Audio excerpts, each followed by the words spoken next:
Hi everyone. A second type of inference that one can conduct on dependent samples is a hypothesis test. For this problem, we're going to actually use the same context that we use for the confidence interval. A psychologist believes that mental exercise will improve short-term memory. The random sample of 15 adults is given 30 minutes to memorize a list of 50 words. They study those for 30 minutes, and then they complete a recall pretest. How many words can they remember? The subjects then complete 4 weeks of regular mental exercise, which could be puzzles or Sudokus, things like that. At the end of those 4 weeks are given another list of 50 words, 30 minutes to study those, and then they complete a recall post-test. For each subject, the post-test score and the pretest score are compared through these differences, calculated like that. Why are these samples independent or dependent? Well, they are dependent because, and it's the last sentence that's the key, the post-test score for each subject is compared to the pretest scores, which form pairs of objects. You can see that in the data. We've turned the post-test and the pretest. You've got essentially separate columns for the post-test and the pretest. And through the differences, we've created one column of data.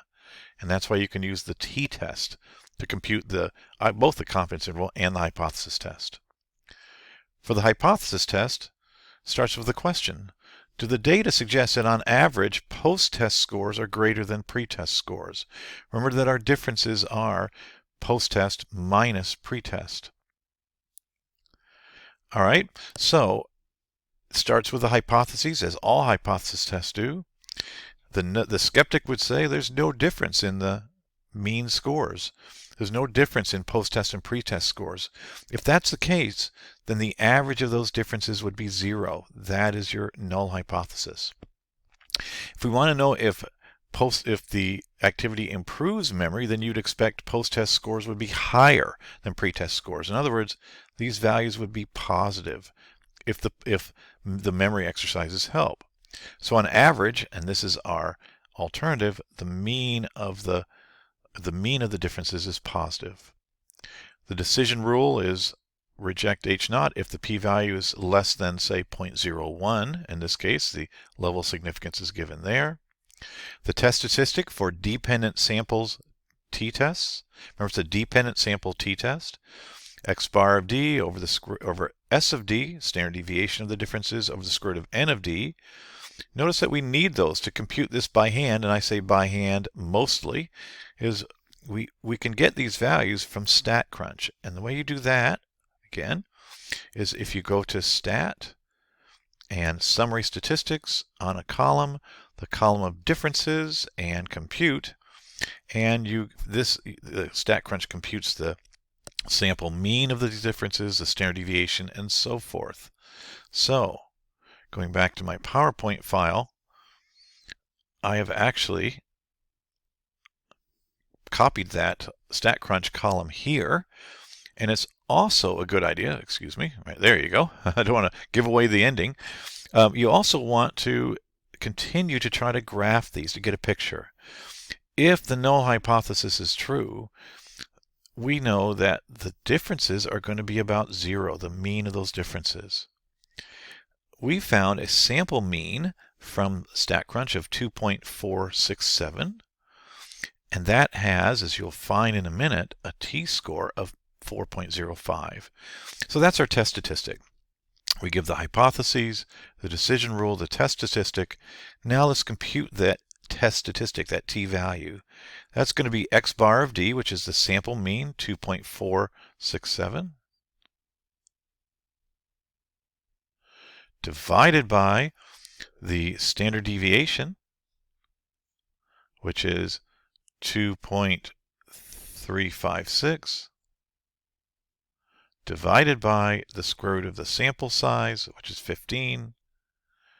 When you do that calculation, you get 4.05.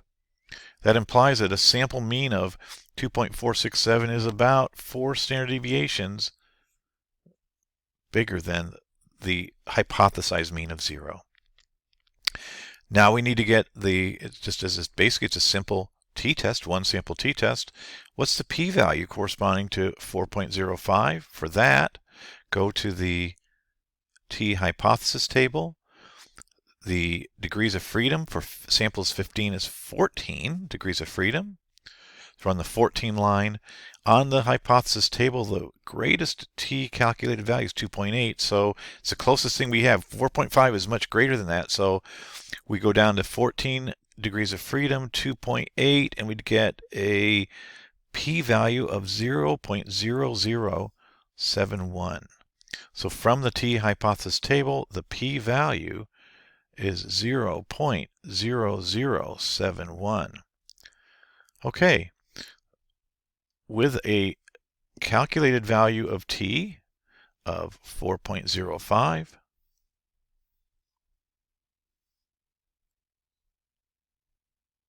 oh, sorry, excuse me, 4.05, that's a big point, 0.05, there we go, equals our calculated value of t, our test statistic.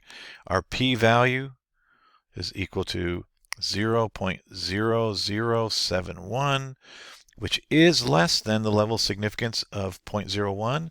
So we would reject H naught, and we'd conclude, and this is where you have to be careful. I tell students to be literal. If we reject H naught, we're going to accept the alternative. So we conclude that the mean of the difference in recall scores, the mean of the D's among all adults, is greater than 0. That's being literal. Now, what does that mean? I always like to add a sentence to interpret it. In other words, if you're telling me that these differences, and I'm going to get a different color pen going here, these differences you're saying are, there they are, those differences are positive. How can those differences be positive?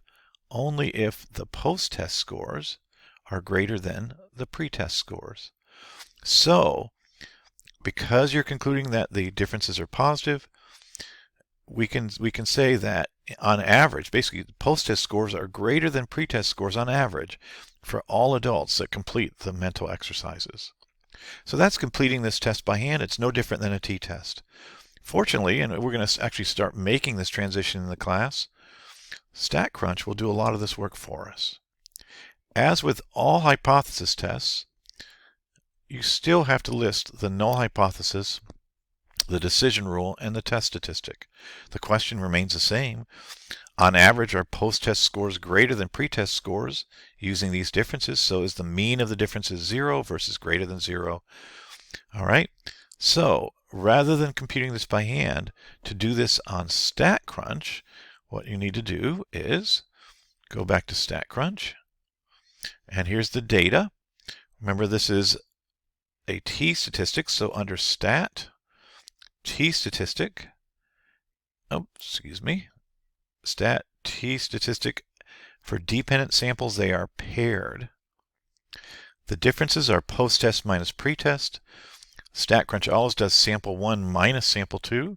So sample 1 are our post-test scores. Sample 2 are our pre-test scores. And you want to do a hypothesis test where the null is that the differences, the mean of the differences is 0, versus the alternative, which is that the mean of the differences is greater than 0. So make sure you pick the right alternative. Compute, and notice what StatCrunch gives us. Well, what I've done is I've copied that. So it's like a cooking show where I take the cake out of the oven, and here it is, right there. Here is our StatCrunch output. Now, again, it's still a good idea to construct the picture. If there is no difference, then the mean of the differences would be 0, is what I'd expect. I found a difference in the means of 2.467, which, as you can see here, have a t-score, which is the same as what we calculated earlier, of 4.05. All right, now the key element to focus on is the p-value. 0.006. Remember, when we did it by hand, we got 0.0071. That was because our table stopped at t equaled 2.8.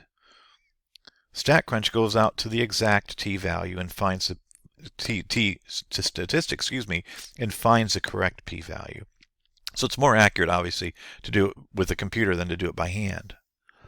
Now, you have a p-value of 0.006, so all we need to do is state our conclusion.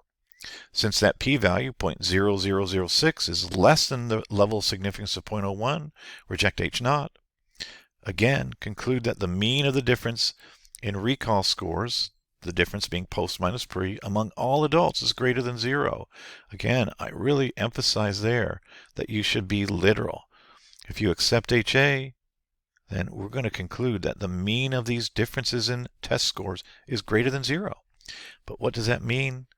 If differences are greater than 0, that means our post-test is going to be greater than our pre-test. So I like to, again, interpret it.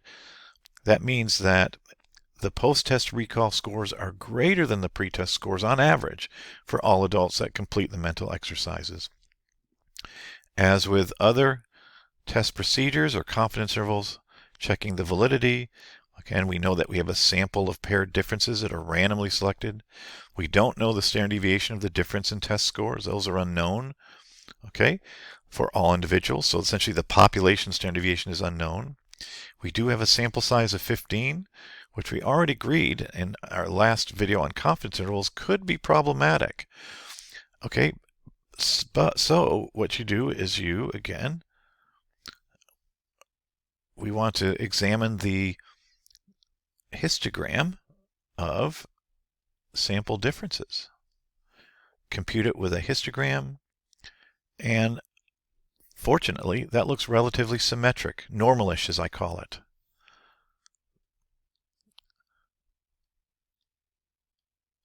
So, let me get this out. So, because the sample of differences is relatively normal or normalish, that suggests that the difference in test scores for all individuals is normally distributed. Remember, for the t-test, we've got two options for validity. Either the sample is greater than 15, well, this doesn't work, or the population difference in test scores for all individuals is normal. Because we have a random sample of differences, a standard deviation of differences in test scores for all individuals that's unknown, we know that we have a normal, or suggested we've got a normal population that indicates that the process is valid.